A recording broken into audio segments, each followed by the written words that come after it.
9 de março de 2024. Sejam todos muito bem-vindos, meus amigos, a mais um vídeo do canal Terra Brasilis News neste sábado. Tudo bem com vocês? Espero que sim, claro. E olha só, será que alguns de vocês realmente acreditam que estamos vivendo no país do amor? No país que busca pela paz, busca pelo entendimento entre os homens? Esta é a imagem que o atual governo quer passar, não dá fora, mas não consegue. Porque cada vez que o seu mandante abre a boca, o estrago vem a seguir. Mas digamos que existe aí um grupo preocupado em passar esta imagem. Não é só do mandante brasileiro. É também do mandante da maior corte do Brasil, o ministro Barroso, que ontem, sexta-feira, participou de uma palestra, né? E sem citar o nome, mas apontando os dedos para os conservadores e principalmente para o ex-presidente do Brasil, chamou de manipulação política da religião. Para quê? Para a captação de votos e desgaste dos adversários. Palavras de Barroso.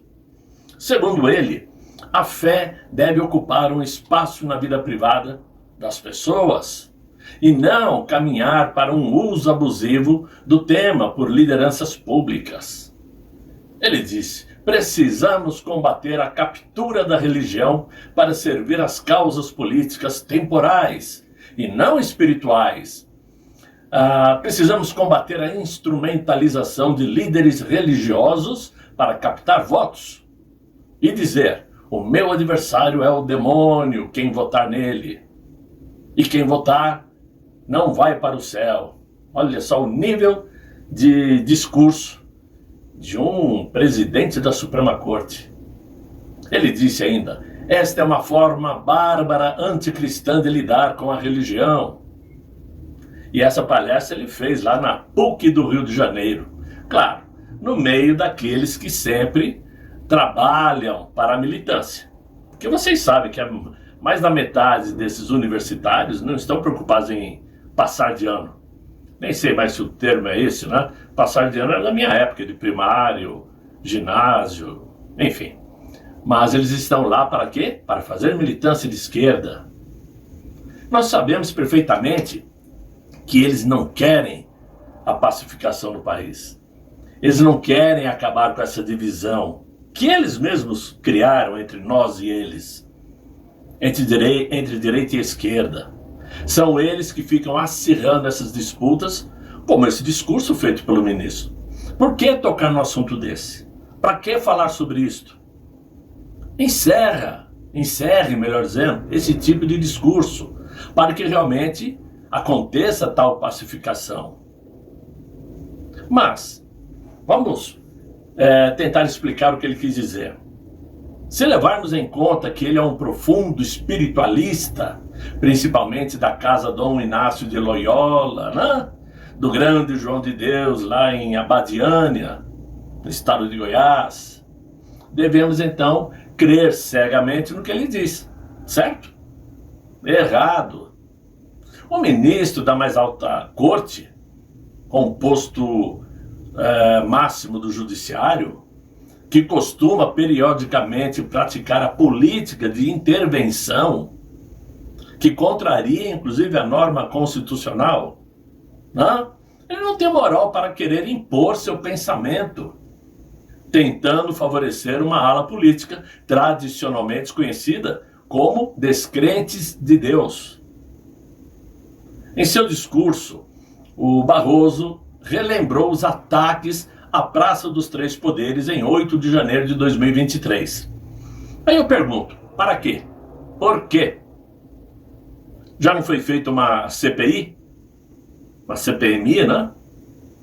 Já não prenderam milhares de pessoas? Por que ele continua falando sobre isso? Ele disse o seguinte, que ficou surpreso ao ouvir relatos sobre pessoas que depois de quebrarem e invadirem os prédios públicos se ajoelhavam para rezar. Olha só que deboche. Disse ele: fiquei imaginando que estranha mistura seria esta da religião com o ódio. Porque a religião verdadeira é o oposto do ódio, da violência. É a capacidade de lidar com o outro, mesmo quando ele tiver um comportamento absurdo para compreendê-lo e convertê-lo. É muito deboche. Primeiramente, temos que saber o seguinte: saber se quem relatou alguma coisa a ele, ou melhor, quem foi que relatou a ele essas coisas, e qual discernimento ele tem quando quer favorecer somente um lado ideológico da política. Pois nesse caso, ele teria que saber também como lidar com o outro, no caso, seu parceiro da mais alta corte, para entender o doce comportamento daquele ministro ao mandar prender pessoas que nem na Praça dos Três Poderes estavam, sem terem direito a uma individualização na investigação, contrariando totalmente o que prega a lei. O que ele precisa saber de verdade é que pessoas que se ajoelham para se aproximar de Deus são pessoas humildes, mesmo tendo fortunas, diga-se de passagem. Por quê? Porque a humildade talvez seja a maior prova de amor que um ser humano pode prestar a Deus.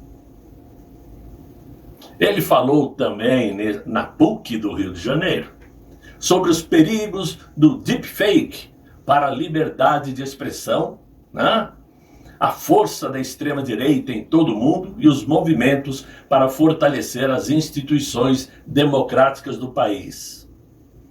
Bem, nesse caso, vai aqui um pequeno conselho de quem trabalhou por muitos anos na área de tecnologia.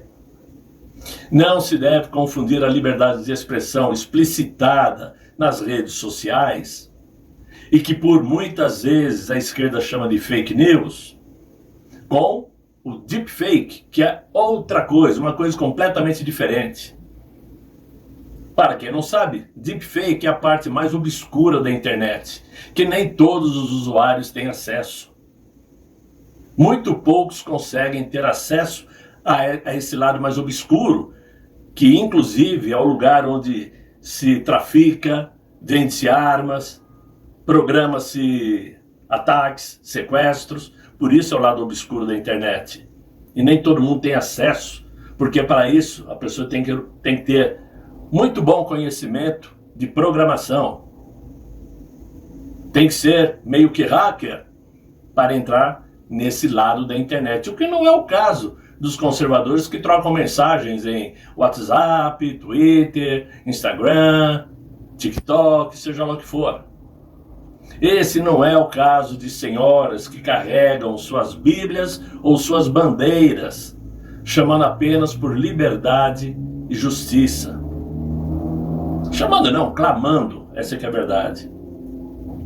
Mas é isso. Talvez o ministro Barroso perdeu uma grande oportunidade de explicar, já que conhece muito bem sobre direito, sobre religião e sobre gabinetes do ódio, o porquê o atual governo ainda continua usando o software israelense First Mile, que permite a espionagem de pessoas por meio de geolocalização de seus celulares. Eles acusaram o governo anterior de estar usando esse software para investigar adversários políticos, que estavam fazendo perseguições.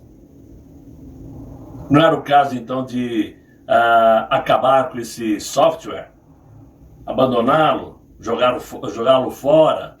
Não, eles continuam usando. Mas eles são o governo do amor. Então eles não fazem nada de ruim para seus adversários.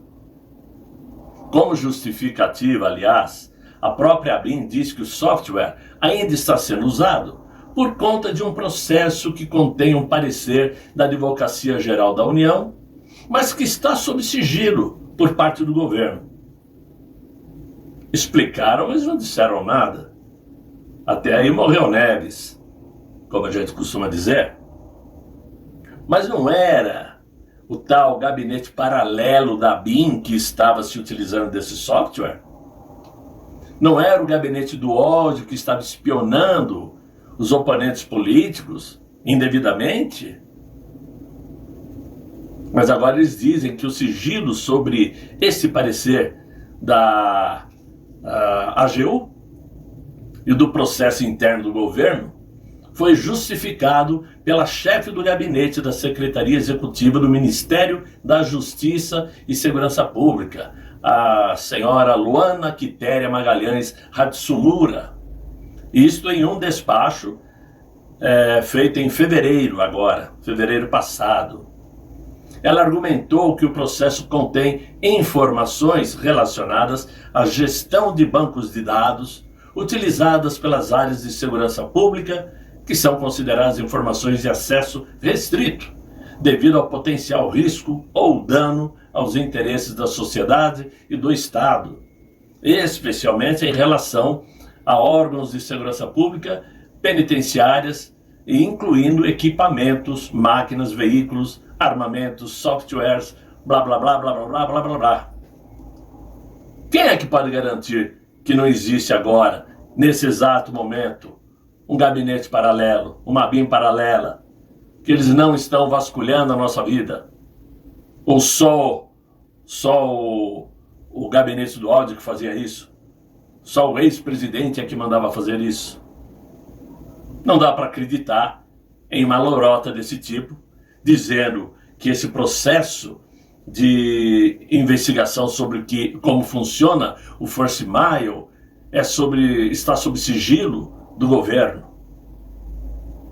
Talvez, nesse caso, a ABIN do atual governo, que trabalha sobre os mandamentos divinos e espirituais daquele ministro, saiba discernir sobre aqueles que devem ou não serem vigiados pelo First Mile.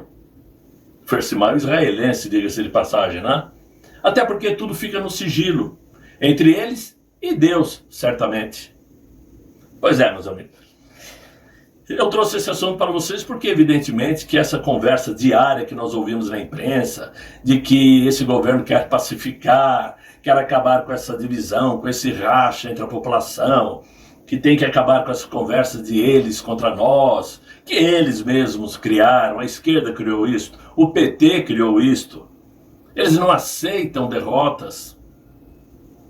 Prova é que a tal da Gleice Hoffmann e o partidinho dos trabalhadores, né? Partido de quem nunca trabalhou na vida, já entraram com pedido na PGR para investigar o Nicolas Ferreira, né? Querem tirar a Comissão de Educação da Câmara das mãos do Nicolas Ferreira, que nem começou ainda a trabalhar.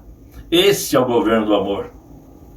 É esse governo que tem como líder uma persona não grata, não somente em Israel, como em outros lugares do mundo, que se ainda não se manifestaram, irão se manifestar em breve, se continuarem esses discursos mal aparados do atual mandante brasileiro.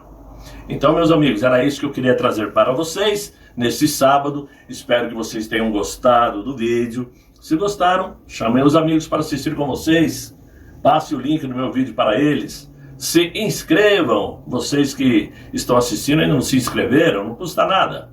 É de grátis, como eles costumam dizer, não é isso? E conto com a ajuda de todos e desejo a vocês um excelente fim de noite, muito bom descanso e até amanhã, se Deus quiser, Ele há de querer. Fiquem bem, fiquem com Deus. Tchau, tchau.